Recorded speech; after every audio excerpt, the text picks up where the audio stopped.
I don't want anybody to get into this point where they're starting to go down the path of green hushing or green whispering, saying, I don't even want to talk about what I'm doing around ESG because there's so much reporting or there's so much bureaucracy I need to do. It's not worth it. Yeah.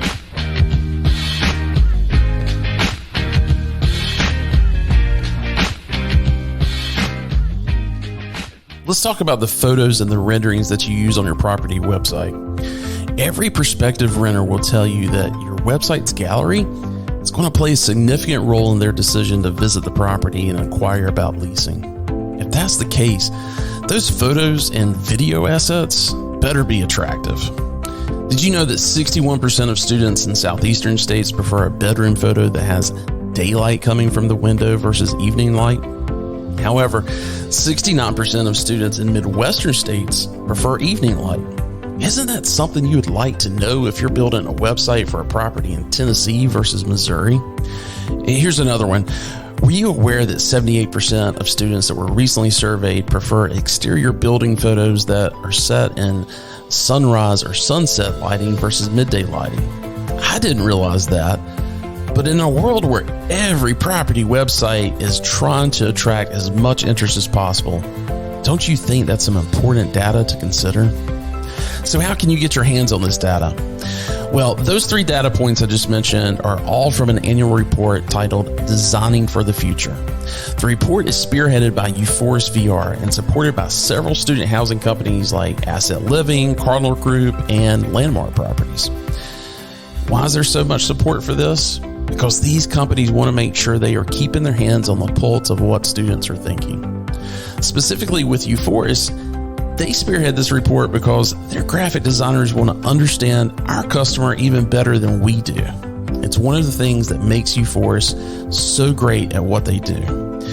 We've talked about Euphorus VR on the podcast before because of just how impressed I've been with their photorealistic renderings and how their process saved one of my development clients a ton of money by exposing design issues that were not caught in the review process with the architect. Their final product is so realistic that I've even had interior designers who looked at their rendering and could not distinguish the rendering apart from the post-construction photos. Also, when the pandemic broke out and we were trying to figure out how to offer VR tours, Euphorus stepped up and provided a very low-cost option for existing properties who didn't have VR tours already to scan their properties and create them. They are a talented and a fantastic company, and I'm proud to call them a sponsor of this podcast. If you are needing photorealistic renderings of an upcoming development or rehab, go to euphorus.com. That's UFORIS.com. At their website, you can also download a free copy of their 2023 Designing for the Future report. There's so much valuable insight in this report, so go get it even if you don't have an immediate need for renderings. Again, that's euphorus.com. We'll also provide a link in the show notes.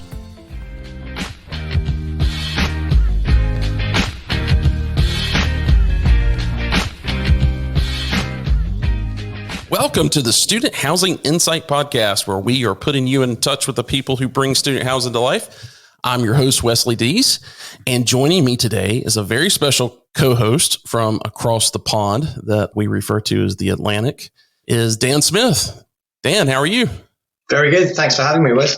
Well, I'm excited to have you on here. You and we've 3, 4, 5 years now that I think we've kind of been working together. And first time I met you was you were with Nido at the time, and I was in London doing some interviews with some purpose-built student accommodation providers, not student housing providers, but accommodation providers. And you happen to be one of those folks, and we've continued to have a lot of conversations since then. So welcome to the podcast. I think this is the first time we did have you on the podcast one other time when... That's right, at Interface. At Interface, yeah, when we were talking about international recruitment. So yeah, welcome back to the podcast. Thanks very much. Yeah, it feels like a lifetime ago that we first met back in London, and great to be here. So for those that don't follow you on LinkedIn and may not have been in our direct sphere over the past couple of years to know who you are and what you're doing, Give us a little bit of the background on as far as your student housing background in Europe, and then catch us up with what you're doing today. So I fell into student accommodation, to be completely honest. My background is very varied: sports travel, hospitality, gin, having worked for Bacardi. And then from there, sort of fell into student accommodation back in around sort of 2016.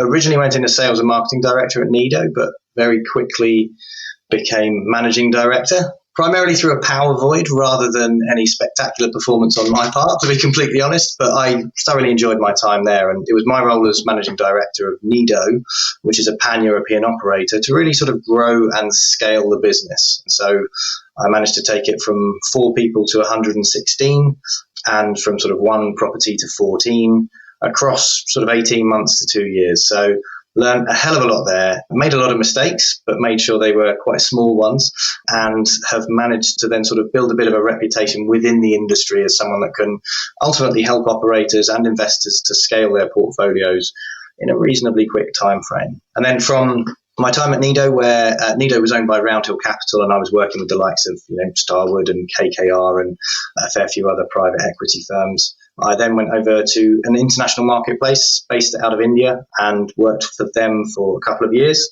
until COVID hit. And then obviously international students just stopped traveling to the UK. And so that was the perfect time for me to set up a student housing consultancy, which I actually named Student Housing Consultancy, and work with investors, operators, suppliers on a global level to really help them sort of navigate the student accommodation market and do a fair bit of strategic advisory and really make sure that I can leverage my contacts, my network, and do a bit of thought leadership as well. If I do say so myself, it's ultimately a real opportunity, being an independent consultant, for me to try to help the industry create a level of best practice. That's what I've been doing in student housing consultancy on an operational level, and working very closely with key clients and investors globally. But also at the same time that I was leaving my role at Unilodgers, the international marketplace, I was setting up an ESG and sustainability consultancy as well. And that was born out of a trip to India originally. I absolutely love India. There are pockets of beauty there, but equally there's a huge disparity between the rich and the poor. And I kind of wanted to do something that was commercial and would help me realize some commercial aims, but also then do a lot of good within the country and globally from an environmental and a social standpoint. So I originally set up CSR Management Group as a consultancy doing CSR policies. And then I merged that consultancy with actually a good friend of mine who had set up an environmental consultancy specializing in real estate. Now we operate Good Management Group, which is really sort of overseeing strategic level ESG, CSR and sustainability for a lot of real estate operators and investors, but also other industries too.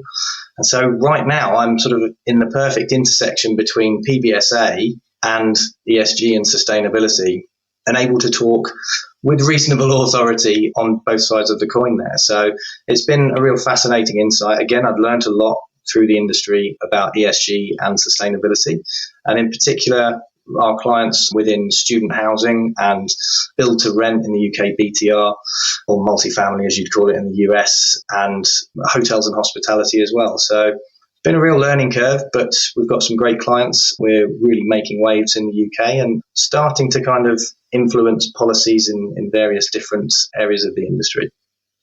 Well, that's exactly why I wanted to have you on this episode, because back in June with ShopTalk, we had a panel interview with someone that's over sustainability with Harrison Street, and then also a couple of folks from Greystar, who I'll introduce here when we play that interview.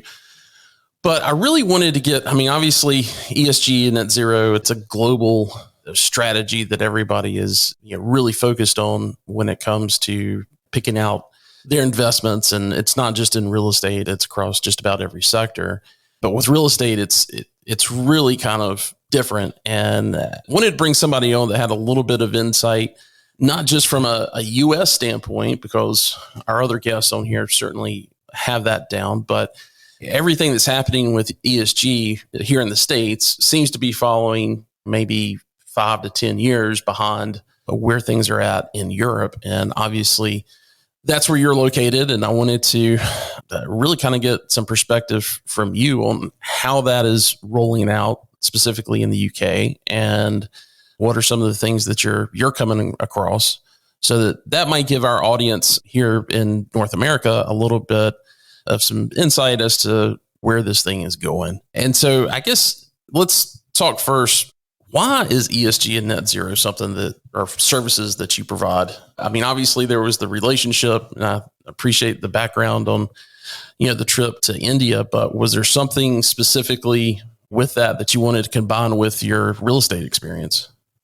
It felt like perfect timing. I was very keen to make a difference. I mean, we've all worked for people, we've all had bosses, but I didn't want to just carry on earning money for someone else when I couldn't control exactly where it went. I wanted to make sure that there was a bit of a, you're thinking about legacy, and that's not to be too self-aggrandizing. I'm just trying to explain that, I had 2 young kids. I was very focused on the kind of world that they were going to be growing up in. And so I decided to just do something for myself rather than work for a charity or anything like that. I wanted to make sure that I was doing something that was also going to be commercially minded as well, because then that would become a passion project for me.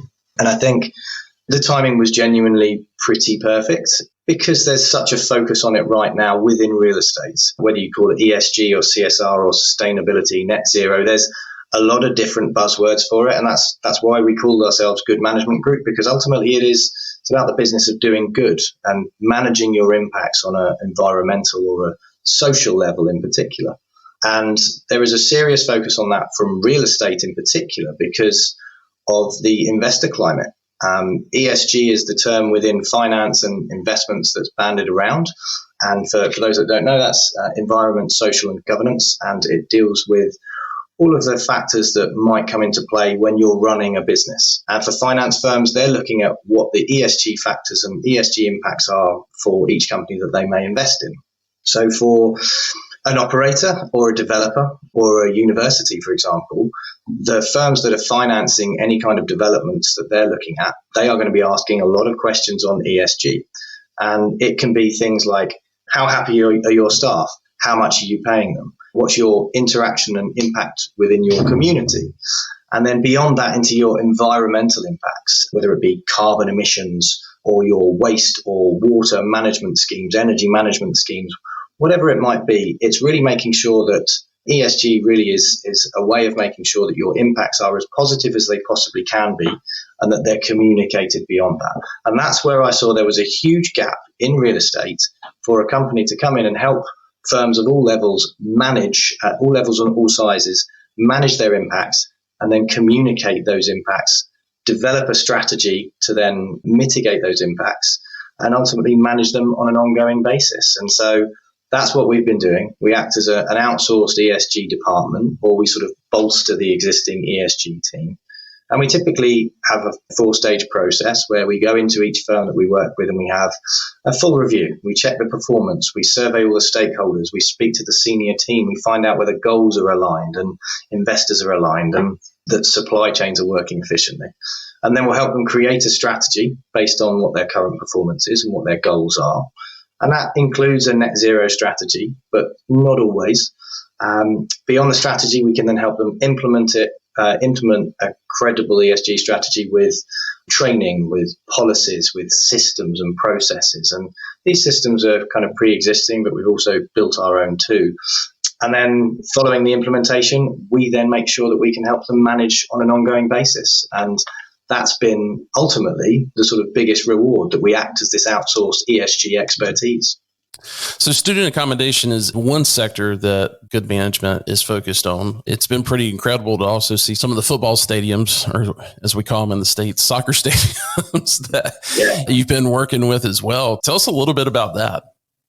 Yeah, effectively, we've done fair bits of work with Premier League team, and some of these we can't really talk about because of certain NDAs that we've signed. But yeah, so we've worked with Premier League football teams, we've worked with rugby league teams as well, to ultimately help them minimize their impacts and then communicate them. Now, sports teams in particular, I kind of equate them in a similar vein to student housing, because we got into this because we wanted to have a real impact for the end user ultimately. So you think about sports, huge number of participants and supporters, and there's a real opportunity for sports teams in showing best practice and communicating best practice on a, for sustainable lifestyles to really impact those lifestyles. And also then for student housing as well, for student housing operators to say, this is how you live sustainably and make sustainable lifestyle choices. So for any work that we've done with sports teams or events or stadiums, for example, it's really been focused about how can we communicate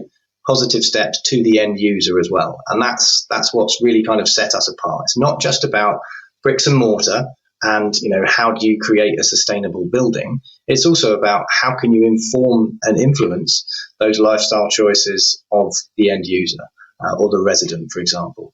We've worked on the Oxford-Cambridge boat race, for example, doing a huge sustainability report for, an event with 250,000 people, various bits with Wigan Warriors rugby league team, and American Golf as well, a big golf chain in the UK, golf retail shops. We've effectively helped them to create a net zero strategy and then manage that on an ongoing basis. That's super rewarding because we do see the impacts that these clubs have at a grassroots level and also then within their communities too. That's part of the reason for choosing, in particular, sport and real estate as the two key focuses for us at the moment. Gotcha. So we've thrown around a couple of things that I think everybody knows what ESG is. You've also mentioned CSR and then, of course, net zero. And I really want to get into net zero because it's kind of a specific mandate that I want to talk to you about. But CSR, I think I know what that stands for, but what does CSR stand for?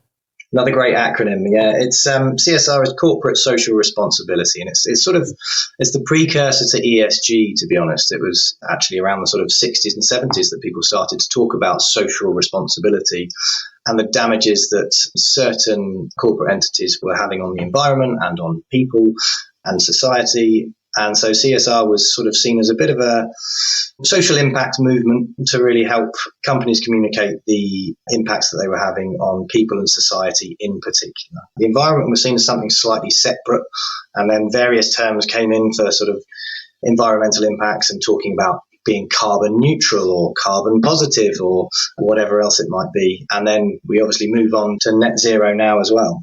So yeah, let's dive into that. I think it's good for especially our US audience, which is the primary audience, to really understand what net zero is. Can you go into that?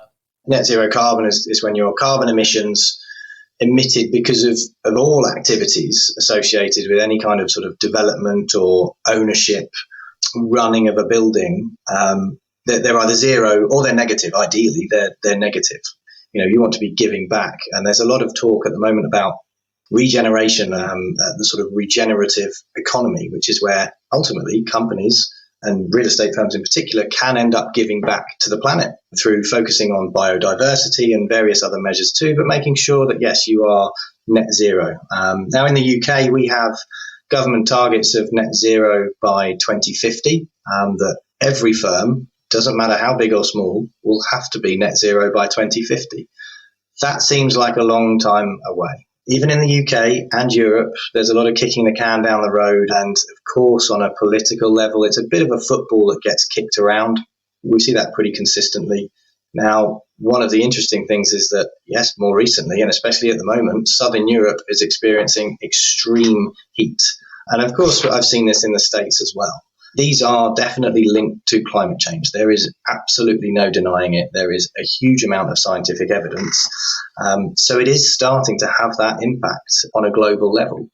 And that is what net zero is there to mitigate, to really help to bring down global warming, ideally below that 1.5 degree target that we're aiming for. Otherwise, these extreme weather events, the extreme heat, the flooding, the droughts, etc., they will continue, they will get worse, and it will destabilize a lot of countries. And I think the fact that we've got targets of 2050 in the UK, I think that's certainly reasonable for every company to be getting on board with. There are some that are leading the way and saying, we're already net zero, but there's no real credible body for fully establishing, testing, and communicating exactly whether a company is net zero or not. That is one of the key issues that, unfortunately, on a global level, the UN really don't have any teeth. And I've had conversations with the UN, in particular through my work in sport, where we'd created a certification to showcase how sustainable sports teams are. But the UN sort of said, you guys do that. We don't really want to get involved. We leave all of the certifications, etc., to other independent bodies or private bodies. And I do think there's a real opportunity for the UN to take a leadership role, and then for each individual government to make sure that there is a credible strategy behind the net zero targets. One of the ways that we do that in the UK is something called the SBTI, the Science Based Targets Initiative. And that's effectively a way of having a look at what your current benchmark is at the moment within your industry and within your company, and then helping to create a credible strategy that you can, it's effectively a pathway, a net zero pathway SBTI would help you create. And that's something that's just starting to be rolled out across various different firms of different levels. But it's not that cheap, so it's not sort of out of the reach of most small and medium enterprises. So I think the big problem with net zero at the moment is that it's a political football. It seems like it's a long way off, and yet the impacts right now are sort of imminent for certain countries. It's complicated to understand your impacts. It's broken down into the various different scopes of carbon emissions, with sort of scope 1 and 2, things that you can kind of control, and scope 3 a bit more upstream, downstream, thinking about your supply chain and your end user or your resident, for example, and the impact that they have in using your accommodation, for example. And so there is definitely a sort of lack of education, lack of understanding as to exactly what people need to be doing. And I think that's where certifications should come in. We do need to make sure that we have credible certifications that align business goals with net zero goals and make it very clear as to the performance of each company. It doesn't matter how good they are. And to do that, you need a huge amount of data. That's, again, one of our key focus areas, building out a data product that is going to completely aggregate as much data that any real estate provider can throw at us, display it in a really simple way for all of our clients to see internally, but also for them to showcase on a public level too. So it's a hugely contentious and complicated area. And what we're trying to do at Good Management Group is really break that down and sort of explain it in simple terms to our clients, but also then to their end users, to their supply chain, and bring everyone along on the journey. There's no net zero shaming here. Like, it's key to sort of start where you are with what you've got.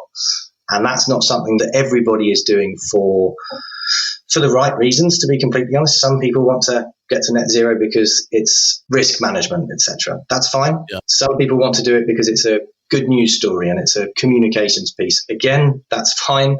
But what we really want is people understanding how much good that they could be doing, both economically for their company and their industry, but also for the planet and people and society as a whole.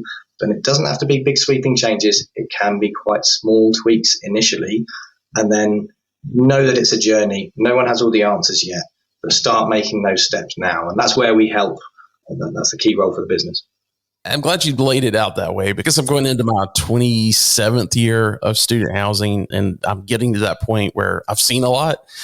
And it started out with LEED certification on developments here in the US. And it was funny kind of seeing that roll out in a way that, and everybody, putting the plaque on their door or putting something in a industry magazine or whatever that said, this is LEED Gold certified or whatever. And especially in California, that was something that the local politicians were, if you wanted it approved, it had to be gold, platinum level, whatever top LEED certification. But the thing was for the most part, all of the standards that were going into those developments were happening anyway. Yeah. And it was just a way to, a way to say, hey, look here, we did something as opposed to, okay, did we really put thought into sustainability? Yeah, we've used these certain materials. That's great, but we are probably going to use those materials anyway because of cost. I don't know. I saw a lot of things with that where I was just like, this is a marketing ploy. Yeah. And I think to a certain extent, it's the same thing with ESG. I mean, it is the environment and specifically climate change it is, like you said, is something that we literally can feel, especially this summer.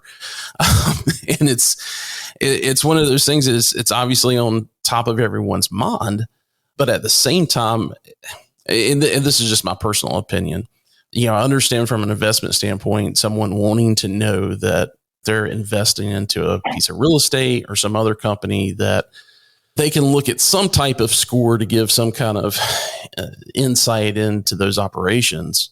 On the other side of it, I've seen these things, perversion's not the word I want to use, but I've seen these things, these labels manipulated to when you really see what's behind the hood of it, it means absolutely nothing. And that's where I don't want net zero and ESG to go.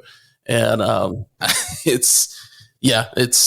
we'll see what happens. I appreciate that. And I appreciate your honesty in saying that the US is 10 to 15 years behind the UK and EU, as you did earlier.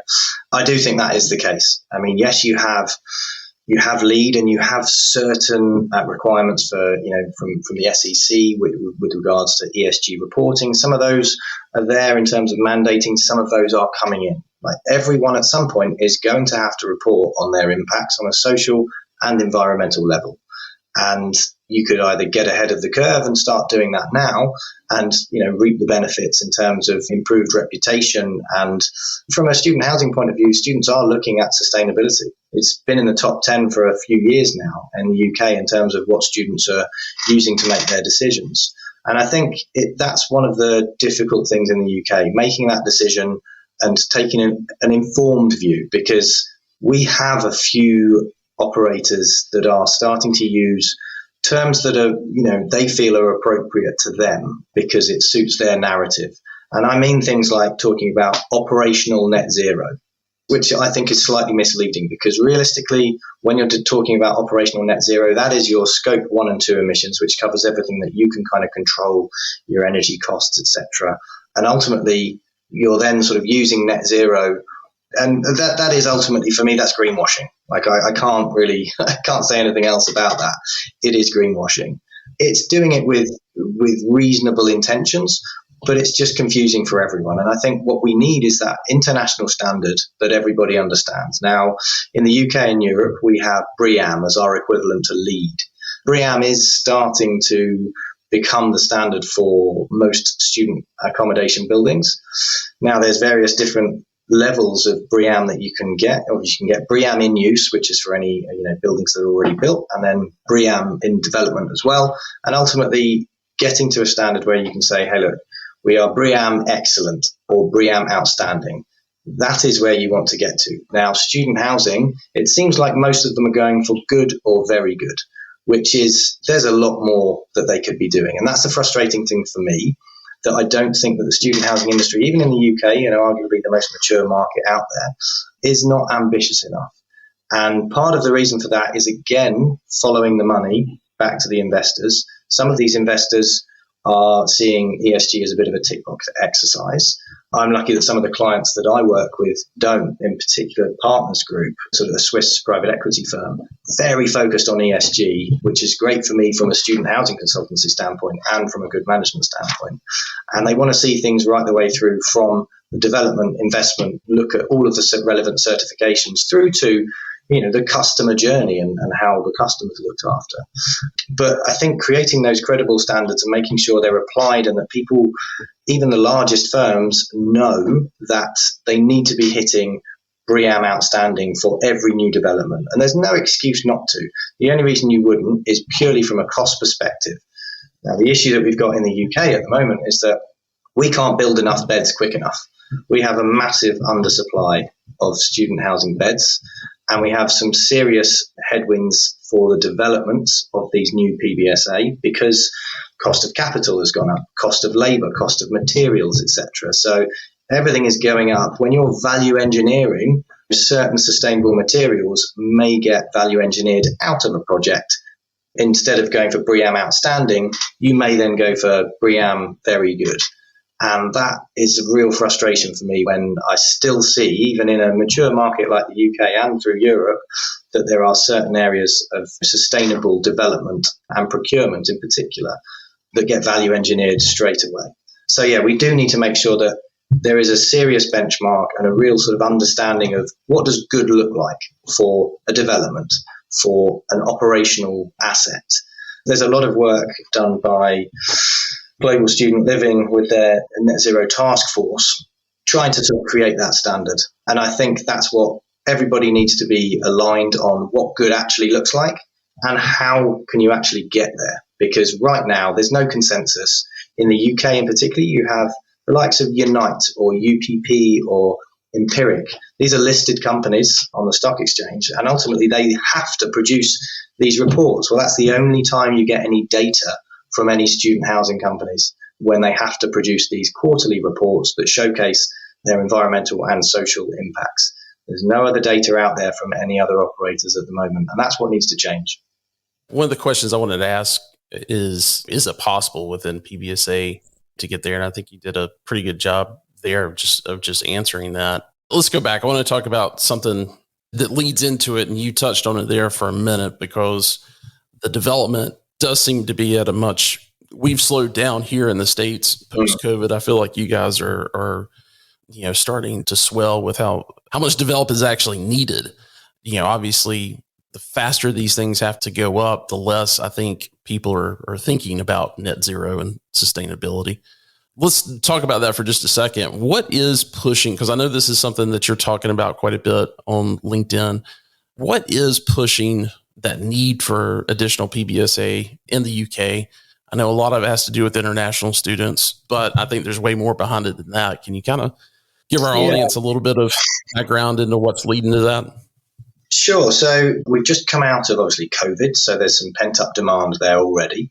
But equally, even without COVID, we're going to be short about 400,000 beds across the UK by 2026. So we are well short. There are only a few locations in the UK that you would say are adequately or overly supplied. And by overly supplied, a market like Coventry, for example, one university in that city, 70% occupancy for the PBSA operators there. Most markets will be 100% this year, and some are well oversubscribed. Now, we've come out of COVID, so the pent-up demand's there. International students can now travel. We're also out of a demographic dip, so leading up to 2030, where we'll peak, we'll have more 18-year-olds available coming to the age of university applications. We've never had this many 18-year-olds before who are ready to go into university. Our international numbers, it's been pretty interesting with Brexit. EU students have fallen off a cliff. So it's around 60% drop in the last 3 years that we've experienced since their new tuition fees came in. And post-Brexit, it just means that the EU students that study in the UK, they pay flat international student rates for their tuition fees. And that's anything up to sort of £35,000 per year compared to £9,000 as it was previously. So EU students have dropped off. However, it's been more than made up for by, in particular, Chinese and Indian students. Now, the Chinese this year is actually dropping slightly, which is a marker for various other sort of reasons. There's more PBSA in China now. There is better quality university degrees in China too. And they're looking elsewhere. They're looking at Canada. They're looking at Australia. They're looking at the US. But the numbers are still significant. But where we've really picked up is Indian students in particular, which is great from my side of things because I've got a lot of experience there and I fully understand the markets. But the numbers are increasing pretty drastically to the point where by 2030, UCAS, our sort of governing body for applications, expects that there will be 1 million undergraduate applications every single year. And currently there's around sort of 600,000, 650,000 or so. So there's going to be a huge increase still in those numbers on a domestic level and on an international level too. That demand is definitely not going to be met when we're only building this year about 15,000 beds. That is woefully low, partly because of, as I said before, cost of capital, cost of development, etc., cost of land. And I think that there's no way of really alleviating the problem particularly quickly. And where students will typically rely on the sort of what we call the HMO market, house of multiple occupancy, which is your typical sort of student houses. You'll go and move in with 5 people or whatever it might be. That's sort of local housing stock. Those landlords have been hit with some new energy regulations that they need to hit EPC B, which is a specific sort of energy performance certificate as your EPC, and they need to hit rating B, whereas currently there's no real specification on exactly what they need to hit. So that's really going to hit a lot of landlords. A lot of them are selling up. There's 30% less stock this year than there was last year in the private rented market because the landlords do not want to run these HMOs anymore. And that's a significant portion of the student housing industry. So we've got a serious supply crunch, and there's no sign of it being alleviated anytime soon. So let me ask, I guess, what are the options? Are the options to reduce international students as you get closer to this 2030 demographic uptick? Well, that's kind of happening anyway, because we've got a bit of a hostile environment towards immigrants in the UK here at the moment, whether legal or illegal. That comes out of the Home Office, and the rhetoric that we're seeing coming from the government at the moment is very focused on driving down those numbers. And what we'd like to see is that they separate the international student numbers from the net migration numbers, because it's misleading. They're here for a short amount of time. But the government have been governing by headlines, and they're very focused on electioneering and winning the next election, which is looking increasingly unlikely for a Conservative government. And therefore, they are focusing on immigration as a bit of a football that's being kicked around. And so the student numbers within that have just been capped for dependents. So from January onwards, students that are coming to the UK from abroad, bringing dependents with them, they will be banned. They're not allowed from January. That is going to really impact Nigerian and Indian students in particular, but also women, primarily women as well. So it's a tricky one, because yes, you can cap these numbers, but there's a lot of policy making coming out of the government that's kind of using a sledgehammer to crack a nut. And it needs a much more coherent and long-term international recruitment and student housing strategy aligned together. And for that, you need complete buy-in from all universities and education agents as well that are bringing students into the country, and UCAS and the other bodies like Unipol and UKaiser, and basically get everybody around the table. And at the minute, the Home Office seem to act very much in isolation to try and drive these migration figures down as much as they can. And it's pretty frustrating to kind of stand on the sidelines. So I've been trying to speak with various different government departments and shadow government departments. And I think the message is starting to get across that international students bring in £38 billion into the UK economy every single year. We've got to make sure that we are treating them as a real benefit to the economy, rather than penalising them for wanting to come to the UK for better opportunities. Yeah. Well, hey, I want to go ahead and get to the recorded panel that we have from ShopTalk. I won't do an introduction here because I do an introduction in the recording, but I was really impressed with what these guys have to say and think it's important for everybody to hear it. So let's cut to that now. And then on the outro, we'll make sure everybody knows how to connect with you, Dan.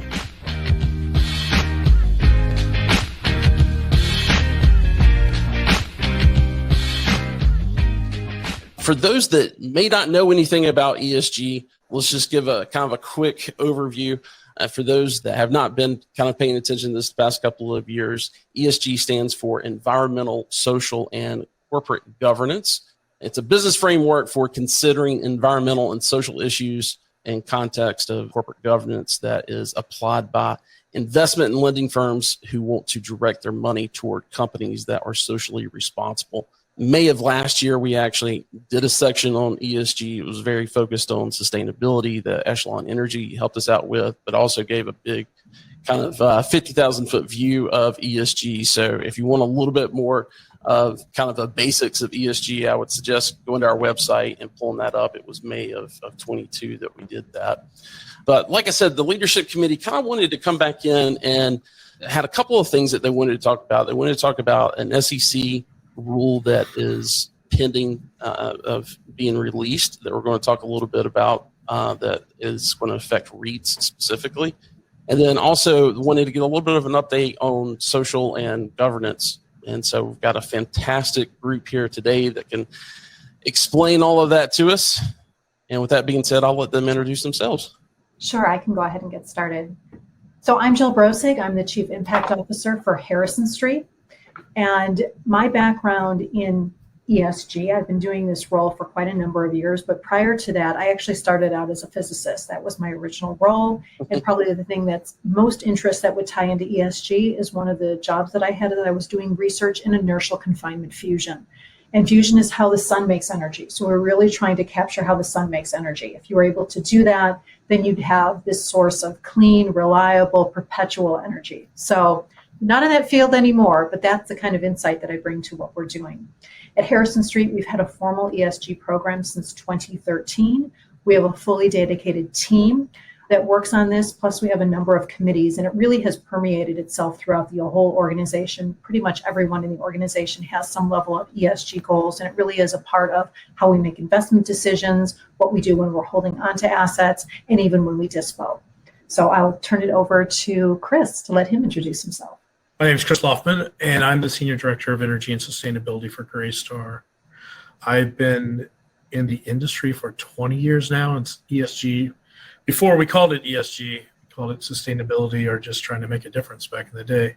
Most of you are probably familiar with Greystar, but just because of our size and positioning in the market with over $240 billion in real estate under management and operation and in 130 different markets globally, we are exposed to a lot of trends that come in different directions and influence other markets. So we tend to be on the cutting edge to kind of understand, hey, what's this going on in Europe?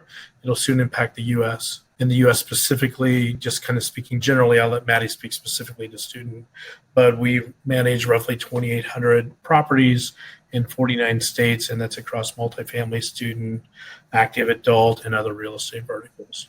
And my name is Maddie. I'm on Chris's team at Greystar, Director of Sustainability. Before this, I was at a different multifamily company, really building the groundwork for a vertically integrated sustainability program. To follow Jill's lead before that, I was doing life cycle assessment research. So I really enjoy seeing all the different parts of a system and how they all fit together and what the different impacts of all of that is. So I see sustainability as a big puzzle in multifamily, and I'm excited to talk about it here. Greystar has over 85,000 student beds, and that's just in the US. So our team has a US focus, but Greystar is global. Well, fantastic. One thing that's really kind of struck me is I've been working with you guys over the past week and preparing for this is the fact that these positions are now really required positions for companies that are certainly your size and dealing with the REITs. And just kind of curious if I didn't really prep you guys for this question, but at what point does someone need to, not just or a company specifically, need to think about having someone full-time in some type of ESG role? I think every company probably kind of assigns it to someone, but just kind of wondering from your own experience, at what point does it make sense for someone to bring somebody on board that's focused on it full-time? There's not a magic formula, obviously, right? The key factor is when you have people. So either you have people in your buildings, you have people in your organization, or you have people that are investors that are trying to invest. Any one of those factors, and obviously we have probably a combination thereof, probably with every organization out there on this call, you just have to look at and see what is the burden between the DDQs that investors are asking. You have all kinds of compliance. You have laws that are coming into place. You have, you alluded to the SEC rule and the regulations with that. It can definitely be a full-time job. It just depends on the amount of assets you have and the amount of reports you're doing, et cetera.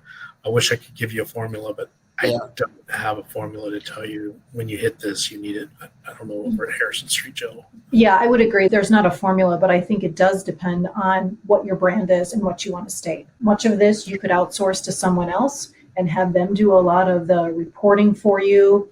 You could have a more junior person do it. Like I said, we have a fully dedicated team, and a lot of, and it's Greystar as folks as well. 2 of them are on the call here too. But it really depends on where do you want to position yourself. There's a whole section of ESG that you have to do. You have to respond to an investor request. There's certain reports you have to do. But where do you want to take it beyond that? How proactive do you want to be? What kind of footprint do you want to say, or what kind of brand do you want to say about what your ESG messaging is?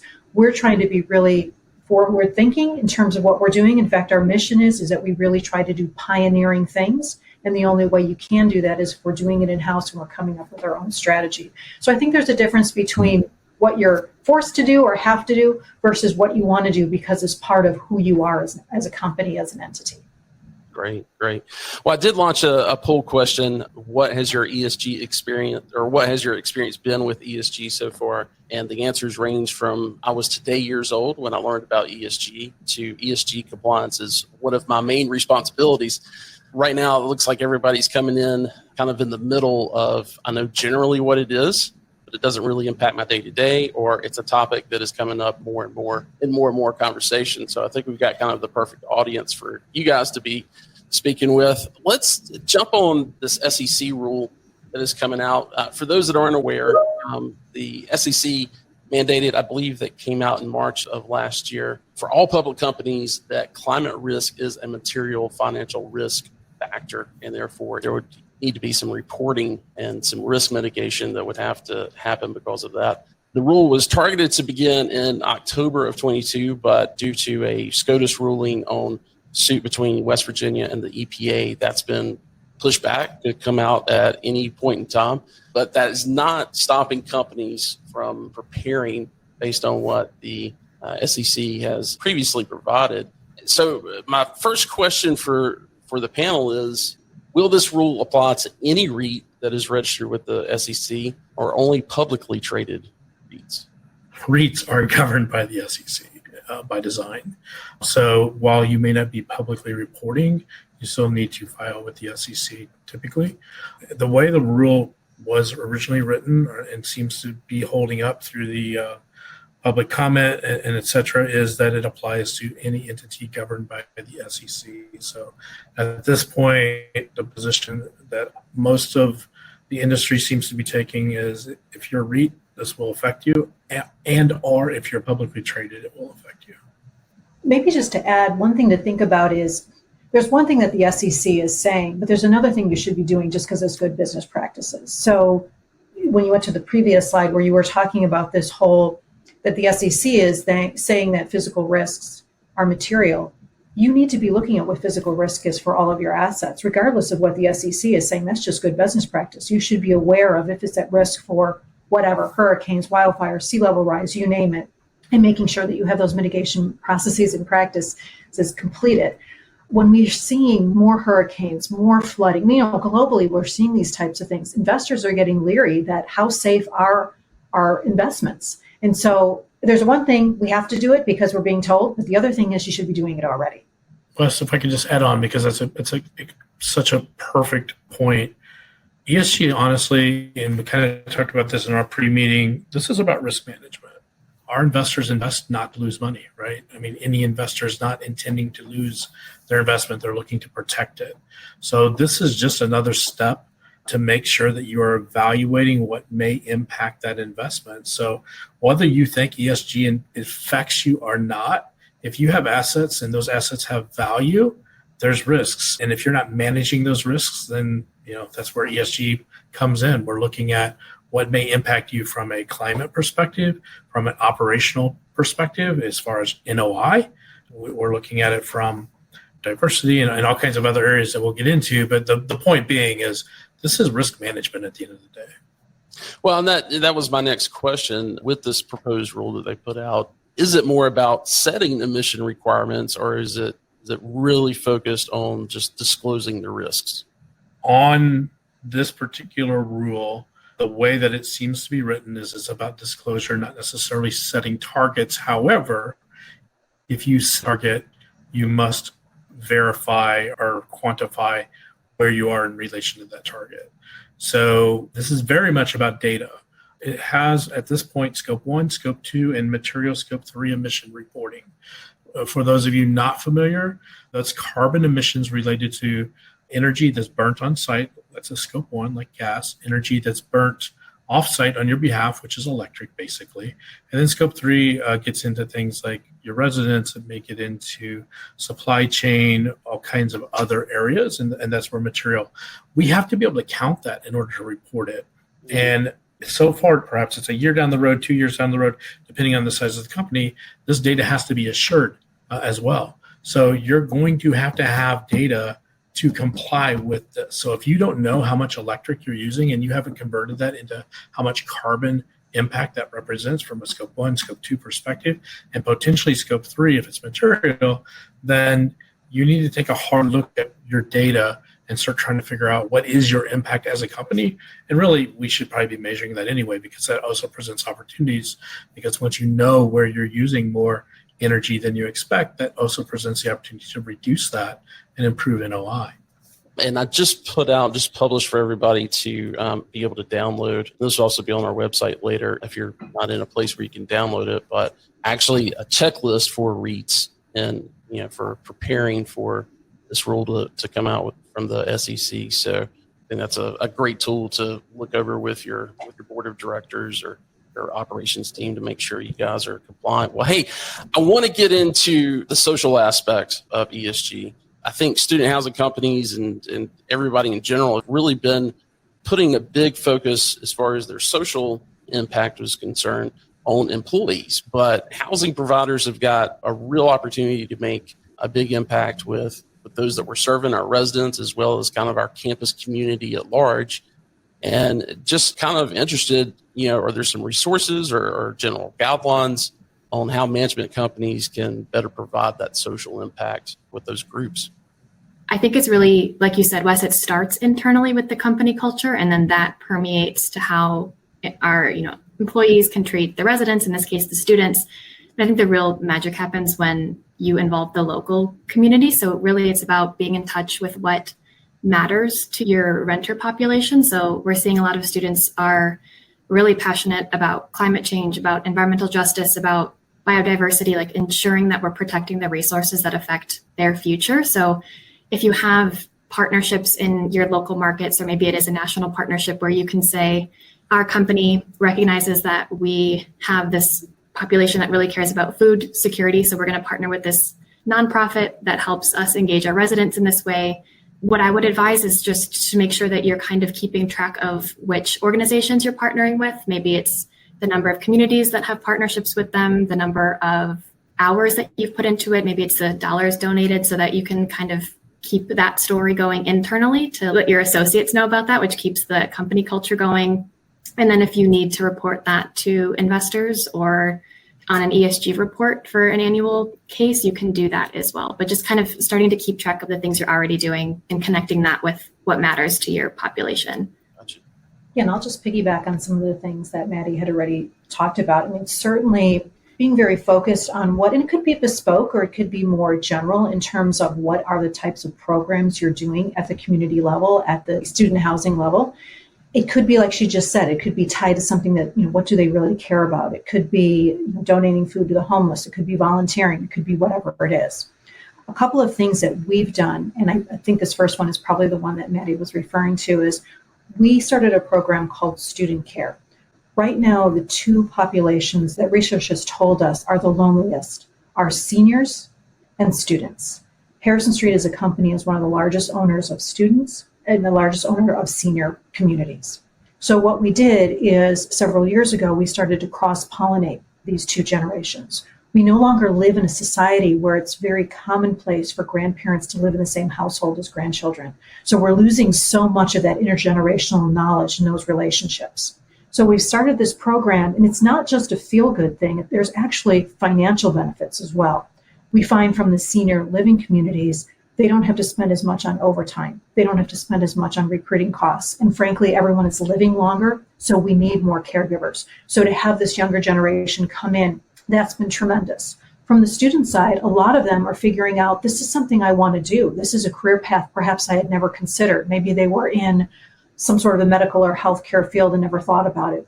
We had one young woman that she told us before she started working in this field, to be completely honest, she said, her and all of her friends were afraid of old people.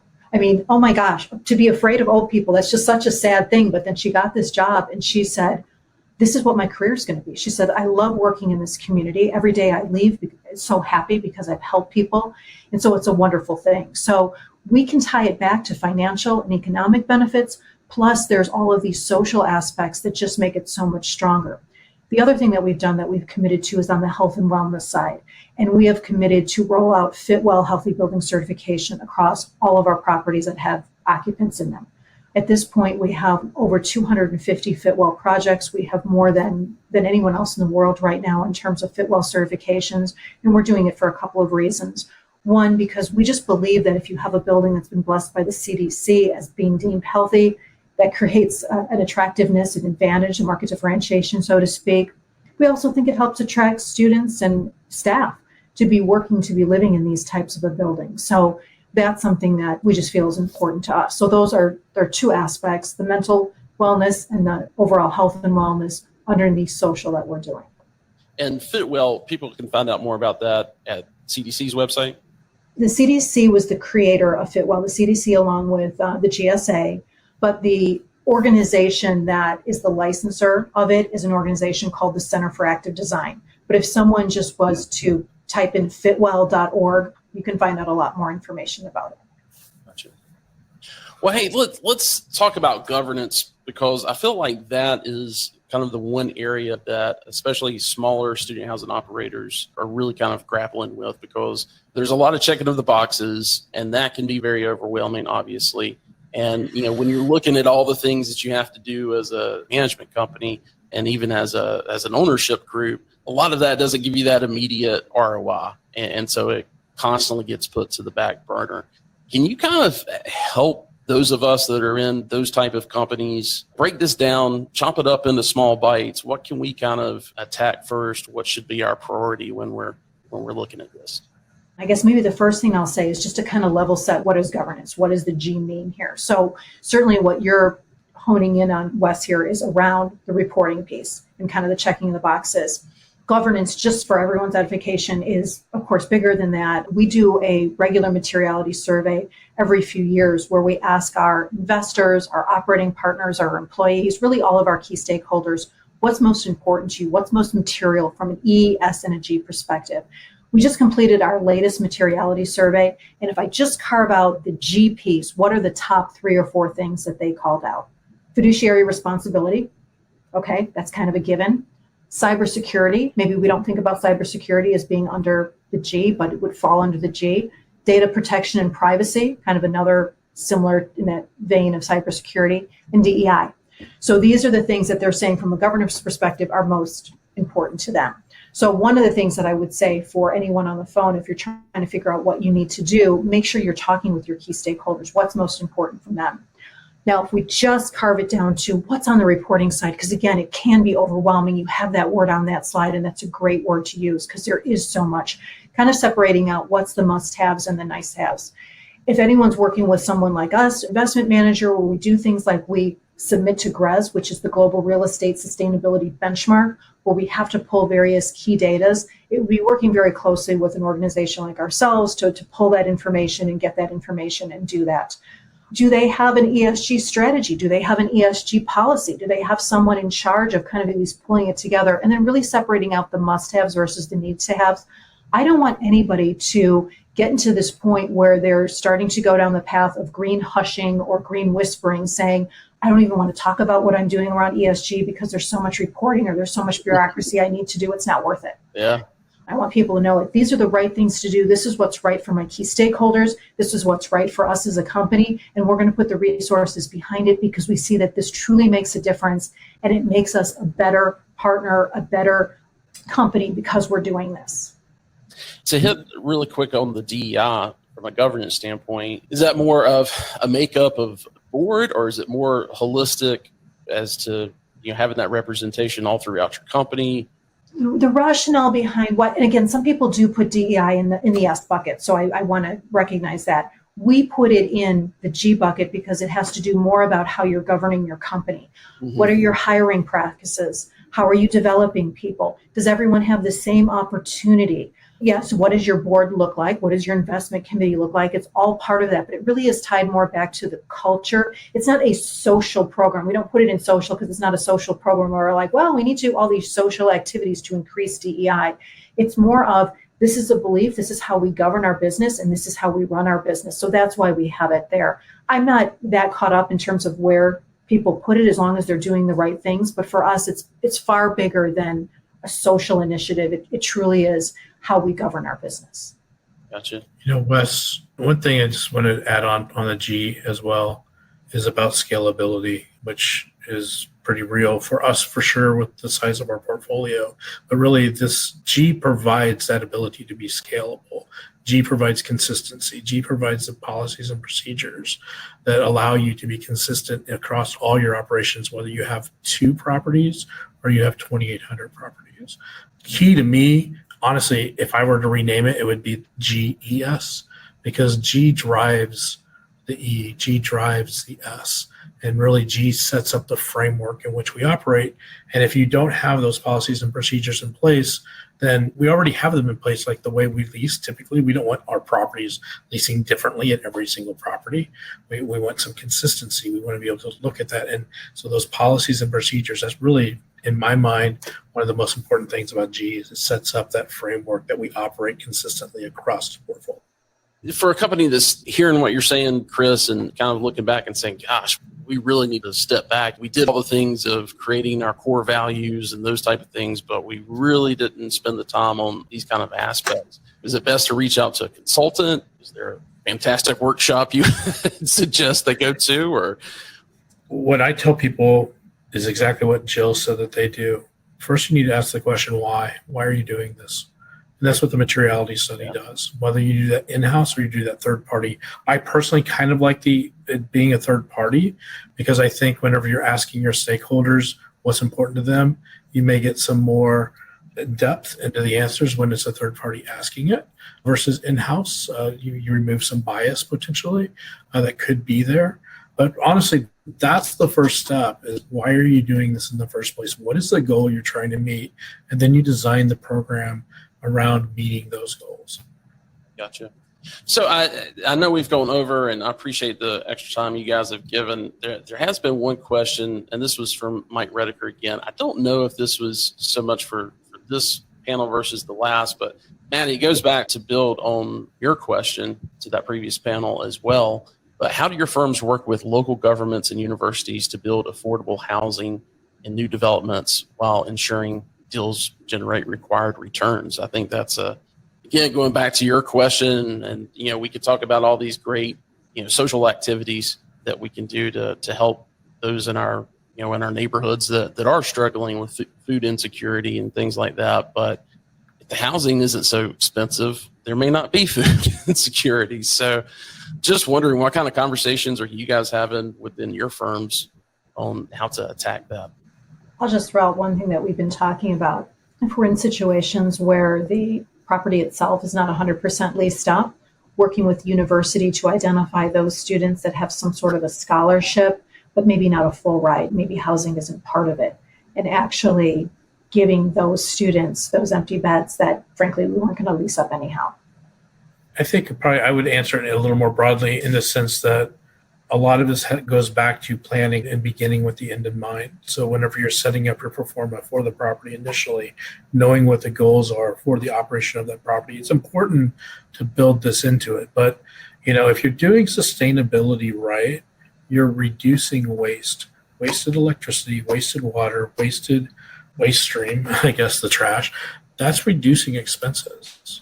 So we're creating value. We're reducing expenses with these programs, which should generate some revenue. Obviously, or not necessarily revenue, but operational expense that could help fund some of these programs. But if you don't begin with the end in mind, if you don't have these built into your pro forma, into your initial theory for the investment, then it does make it difficult. So it's important to plan ahead.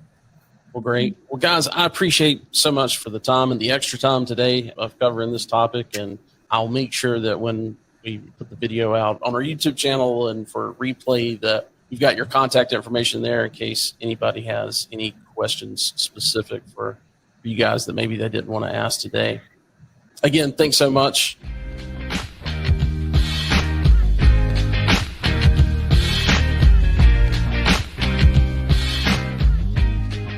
Well, again, big thanks to Chris and Jill and Madison for spending their time with us on that Shop Talk. And obviously, we will put their information in the show notes in case you want to reach out to them and if you've got any questions for them. Dan, again, thanks so much for the extra time. I think we're all better for it. And if folks want to get a hold of you or if they want to connect with you on LinkedIn, what's the best way for them to search you up? Yeah, I mean, you can look up the websites at goodmanagement.co, so goodmanagement.co, and studenthousingconsultancy.com. So they're the best places to get hold of me. But equally on LinkedIn, it's just Daniel Paul Smith. But typically, if you search Dan PBSA, my name should come up. Perfect. Well, thanks so much, and we'll talk to you soon. Thanks ever so much, Wes. Take care.